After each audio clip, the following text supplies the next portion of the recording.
Hello guys and welcome back to this channel, where today guys I'll be showing you how to export files in Figma. Now guys, the first thing that you need to do is of course go to figma.com and you'll be greeted by a screen looking similar to this one. Now guys, when you're here you just need to go and log into your profile. But guys, if you do not have one, you can always go and register to Figma. But guys, if you do not know how to do that, you can always go to our YouTube channel where we have plenty of how to Figma videos where you can see how you can do this. Now guys, that we got that out of the way, let's see what we actually have in front of us here.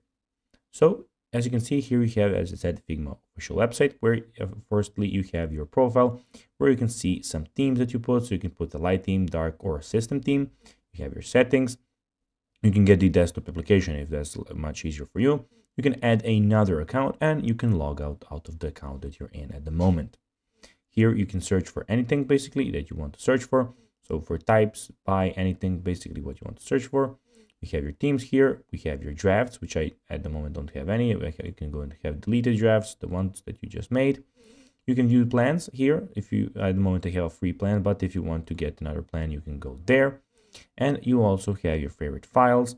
Here you have your themes. So basically this is my theme project that I can go and create another one.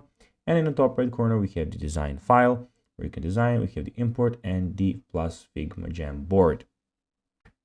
Now guys, let's see how you can actually export files in Figma. Well, click on the main menu and select files or export like so. So this is one option.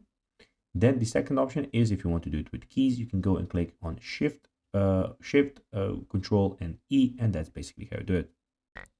And guys, that will be everything for this video. I hope that you found this video informative. If you did that, guys, don't forget to like this video, share it, subscribe to the channel, put the notifications on. And guys, as always, I'll be seeing you in the next video. Bye, guys.